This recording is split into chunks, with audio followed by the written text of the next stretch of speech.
శిష్యుడు గురువుని అడుగుతున్నాడు, కనిపించే జగత్తంతా కూడా పరమాత్మేను అని మీరు చెప్పారు కదా. అంటే నిన్న పిండిలో ఉన్న జిగురు, భక్షాల పిండి తయారు మనం పిసుకుంటే దానిలో సాగే శక్తి, అలాగే కుండలో మట్టి కుండలో ఉన్నటువంటి మన్నే కాకుండా ఆ మన్ను కుండగా మారటానికి వచ్చేటువంటి ఒక సాగేడు శక్తి, ఇవన్నీ కూడా పరమాత్మ స్వరూపమేను అని చెప్పాడు కదా. ఒక అమ్మాయిలో ఉండేటువంటి ఒక సౌందర్యం, కనిపిస్తూ ఉన్నటువంటి ముక్కు కళ్ళు చెవులు కాకుండా ఒక అందం, నిన్న చెప్పుకున్న పాఠం ఇది. ఇవన్నీ కూడాను పరమాత్మ యొక్క చిద్రూప లక్షణము అని చెప్పాడు కదా.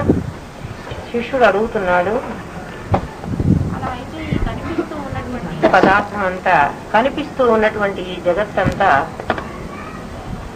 మరి చైతన్యమే అయితే, చూడండి జాగ్రత్తగా వినండి, కనిపిస్తూ ఉన్న జగత్తంతా చైతన్యమే అయితే కాని పదార్థం ఏమిటి? ఇందా నుంచి మీరు ఏమన్నారు? దృశ్య పదార్థం అంతా పరమాత్మ కాదు, అది నశిస్తుంది అన్నారు.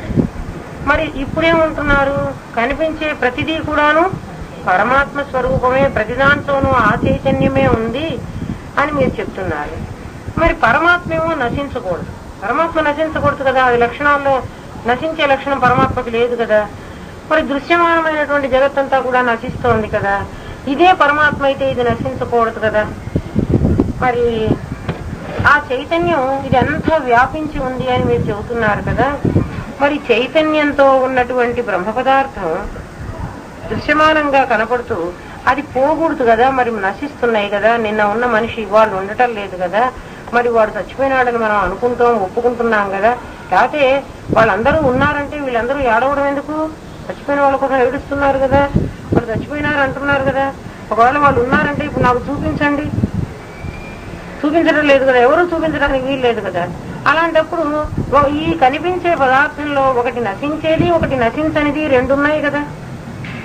సరే, నశించనిది మీరు బ్రహ్మ పదార్థం అన్నారు, నేను ఒప్పుకుంటున్నాను. మరి ఈ నశించే పదార్థం ఎక్కడి నుంచి వచ్చింది? ఆ రెండు ఎలా కలిసినాయి? ఒక నశించే దాంతో ఒక నశించనిది ఎలా కలిసి ఉంటోంది వీళ్ళిద్దరు? అది నాకు చెప్పమని అడిగాడు శిష్యుడు.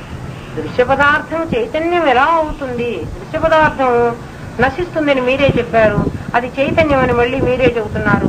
రెండు మాటలు మీరు చెబితే నేను ఎలా నమ్మను అంటున్నాడు. దానికి గురువు సమాధానం ఇస్తున్నాడు.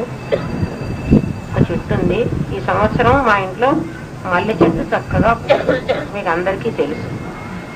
మా ఇంట్లో ఒకళ్ళు, మీ ఇంట్లో కూడా పూసింది. మనం అందరం ఆ పువ్వులు కోసుకున్నాం, పెట్టుకున్నాం, మంచి వాసన వచ్చినాయి, మల్లె వాసన. ఇది ఆ పువ్వులు ఎక్కడో ఉండగానే ఇది మల్లె పువ్వులు అని మనం గ్రహించాం. ఈ సీజన్ అయిపోతూనే చెట్టు పువ్వులు పోయటం మానేసింది. కొంతకాలం అయిన తర్వాత చెట్టు ఏం చేసింది? పువ్వులు పూయటం మానేసింది. ఆకులు కొమ్మలు అవన్నీ ఉన్నాయి,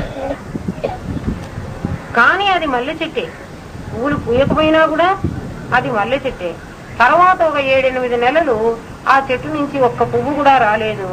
మల్లె వాసన ఆ చెట్టు దగ్గరికి పోతే ఆకు పిండినా వాసన రాలేదు, కొమ్మ పిండినా రాలేదు, చెట్టు దగ్గరికి పోయినా వాసన రాలేదు.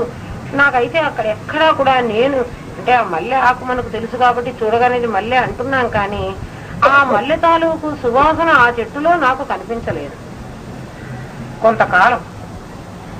తర్వాత మళ్ళీ వచ్చే సంవత్సరం అయ్యేటప్పటికీ కిందటి సంవత్సరం ఎటువంటి మల్లె పువ్వు ఎటువంటి సువాసనతో పూసిందో ఈ సంవత్సరం కూడా మళ్ళీ అదే వాసనతో అదే పువ్వు పూసింది. మధ్యలో కొంతకాలం మాత్రం పుయ్యలేదు, ఆ వాసన కూడా చెట్టు దగ్గరికి పోతే నాకు రాలేదు. మరి కిందటి సంవత్సరం పువ్వు కాదు ఇది, ఈ సంవత్సరం కొత్తగా పూసింది. మరి ఈ మధ్య 10 నెలల కాలంలో మల్లె వాసన లేకుండా ఉండి 10 నెలల తర్వాత అందులో నుంచి ఆ వాసన కలిగినటువంటి ఒక పువ్వు వికసించింది కదా. ఆ పువ్వు ఎలా వికసించింది మీకు అర్థం అవుతున్నదా అమ్మా? ఏమర్థమైంది చెప్పండి. కొంతకాలం మల్లె పువ్వులు పూసాయి, మంచి వాసన వచ్చాయి, ఆ చెట్టు మల్లె చెట్టు అని మనం అంగీకరించాం. తర్వాత పువ్వులు మానేసింది, ఆ చెట్టు దగ్గర మల్లె వాసన లేదు. ఈ సంవత్సరం పువ్వులన్నీ ఆ చెట్టుకు మనం ఏం పెట్టలేదు, ఎందుకంటే రేపే పడిపోతుంది కదా. మళ్ళీ వచ్చే సంవత్సరం కూడా ఆ మల్లె చెట్టు ఇలాగే పూసింది కదా, ఈ వాసనతోనే వచ్చినాయి. కిందటి సంవత్సరం ఏ వాసన ఉందో ఇప్పుడు కూడా అదే వాసనతో పూస్తున్నది. మరి ఈ మధ్యకాలంలో ఒక్క పువ్వు కూడా లేదు, ఒక ఆకు కూడా ఆ వాసన రాలేదు, కొమ్మ కొడితే కూడా ఆ వాసన లేదు. మరి ఈ వాసన అవ్యక్తంగా ఆ చెట్టులో ఎక్కడ దాగి ఉంది? దాగి ఉండకపోతే మళ్ళీ వచ్చే సంవత్సరం ఎలా పూస్తోంది? ఆ మల్లె చెట్టులో దాగి ఉండి మిగిలిన ఆకులు, కొమ్మలు, కాయలు అవన్నీ కూడా ఆ వాసన కాకుండా తిరిగి మళ్ళీ అటువంటి వాసనే దానిలో నుంచే వస్తోంది. అది ఆ ప్రజ్ఞ, ఆ చైతన్యం. ఏది పైకి కనిపించకుండా, ఆకులో లేకుండా, కొమ్మలో లేకుండా, కాయలో లేకుండా, అసలు చెట్టులోనే లేకుండా అవ్యక్తం. పోనీ చెట్టులో అసలు లేదందామంటే ఇవాళ మరి పువ్వు ఆ వాసన వచ్చింది కదా, అక్కడ లేకపోతే ఎలా వాసన వస్తోంది? అట్లా అవ్యక్తంగా లోపల దాగి ఉంది. మరి చైతన్యం అప్పుడు అందులో ఉందందామా లేదందామా? అవ్యక్తంగా ఉంది. మనకు వ్యక్తం అయినప్పుడు, పువ్వుగా బయటకు వచ్చినప్పుడు ఆహా ఇది మల్లె వాసన అని మనం గ్రహిస్తున్నాం.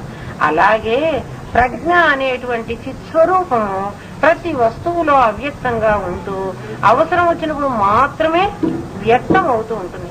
అందుకే చూడండి, చైత్ర మాసంలో చెట్లు చక్కగా చిగురిస్తున్నాయి. ఆ చిగురించేటువంటి గుణం చెట్టు చిగురాకు కాదు నేను ఇప్పుడు అంటాం. ఆ చెట్లు పగలగొట్టుకుని ఆ చిగుర్లు దానికి అది బయటికి వస్తాయి చూడండి ప్రకృతిలో నుంచి. అది ప్రజ్ఞ. ఆ లోపల ప్రజ్ఞ లేకపోతే ఆ చిగుళ్ళు రావు. ఆ ప్రజ్ఞ ఏ రూపంగా వస్తోంది? మామిడి చెట్టులో చేరినప్పుడు మామిడి చిగురుగా బయటకు వస్తోంది, వేప చెట్టులో చేరినప్పుడు వేప చిగురుగా బయటకు వస్తోంది. కానీ ఆ బయటికి వచ్చేటువంటి ఆ వ్యక్తమయ్యేటువంటిది ఏదైతే ఉందో అది ప్రజ్ఞ, అది చిత్స్వరూపం, అది పరమాత్మ తత్వం. అందులో నశించేదేమిటి? ఆకులు నశిస్తున్నాయి, అవును కదా, కొమ్మలు నశిస్తున్నాయి, మామిడి